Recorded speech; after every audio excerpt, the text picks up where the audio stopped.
Sir ఇంకా ఒక్క issue sir, wildlife శాంక్చురీలో హ్యాబిటేషన్స్ ఉంటే బోర్ వాటర్ కానీ జన్మన్ హౌసింగ్ కూడా శాంక్షన్ ఇవ్వట్లేదు sir. So what is the stand? Government ఇచ్చిన జన్మన్ హౌసెస్ సార్, నాకు ప్రోగ్రెస్ రావట్లేదు. బోర్వెల్ కూడా మనం చేయలేకపోతున్నాం సార్ ఆ ఏరియాలో. నాకు పాపికొండలో సగం ఇటు వస్తుంది, సగం వేసారు sir. I'm having this problem. పాపికొండలో సార్, మన పోలవరం కాన్స్టిట్యున్సీకి వస్తున్నాయి సార్. జన్మన్ హౌసెస్ మనమే శాంక్షన్ చేశాము, but because it is a wildlife sanctuary forest department clearance ఉండట్లేదు సార్. చిన్న బేసిక్ సీసీ రోడ్ పెట్టి ఆఫ్టర్ 68 years యాక్చువల్గా సార్ ఇవన్నీ గవర్నమెంట్ ఆఫ్ ఇండియా అంటే మన వైల్డ్ లైఫ్ యాక్ట్ వీటిలో మనకి జనరల్ గా పర్మిషన్ ఇవ్వడానికి కుదరదు సార్. అది దాని వే అవుట్ ఏదైనా ఉంటే మేము చూస్తాం సార్. అది ఏదైనా డైవర్షన్ అనేది చేసుకుని కాంపెన్సేటరీ ఏరియాకి మిమ్మల్ని మీరు కళ్ళు మూసుకోండి, అనవసరంగా మాట్లాడుతున్నా. మిమ్మల్ని కిడ్నాప్ చేసి ఆడ పెట్టాలి, అప్పుడు వస్తుంది, కరెక్ట్ అయిపోతారు మీరు. అందుకే ఇవన్నీ వచ్చింది, తీవ్రవాదులు వచ్చింది, ఎన్ని సమస్యలు వచ్చింది, ఇలాంటి ఇంప్రాక్టికల్ థింకింగ్ వల్ల.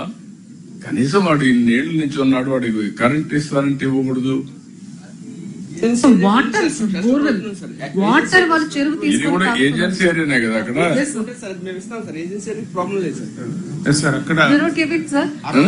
వాటర్ లేక వాళ్ళు ఇది ఏజెన్సీ ఏరియా ఎక్కడ? Tribal area, IT area sir. No, that your attitude is very, very objectionable. నేను డిప్యూటీ సీఎం కూడా చెప్తా, బీ క్లియర్. మీ ఇద్దరు కూర్చొని ఏం చేస్తారు, కందిరాలు ఏం చేస్తా తెలియదు. ఒకటి లేకపోతే 2-3 గంటలు నేను తీసుకోవాల్సి వస్తుంది మిమ్మల్ని కౌన్సిలింగ్, లేకుంటే అదర్వైజ్ మీరు ఏదో గాని. నేను నా సర్వీస్ నేను ఇదే కొత్తగా, నాకు ముఖ్యమంత్రి పదవి 4వ సారి. First time I am seeing you, your attitude is different.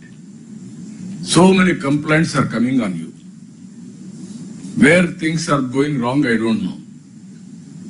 You correct it, and then in conflict, how to solve the problem, both of you, మీరు కలెక్టర్ కూర్చొని ఆలోచించండి. మీ డిఎఫ్ఓ క్లియర్ ఇన్స్ట్రక్షన్స్ ఇవ్వండి. ఒక సబ్మిషన్ సార్, ఈ చాలా కేసుల్లో revenue record ఏమో revenue land అంటది, ఆ తర్వాత ఫారెస్ట్ వాళ్ళు వచ్చి.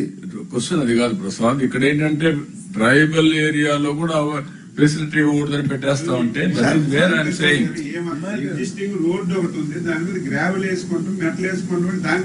మీరు కాదా. టూరిజం ఎట్లా ఉంది మీ బిహేవియర్ అంటే, మన Srisailam, what is that Srisailam? వాడు భక్తులు వస్తే వాళ్ళు రానియకుండా చేసి మీరు నిలిపేస్తే వాళ్ళందరూ నిలిచిపోయి నెక్స్ట్ డే వస్తే స్టాంపేడ్ అయ్యే పరిస్థితి వచ్చింది. How you are behaving?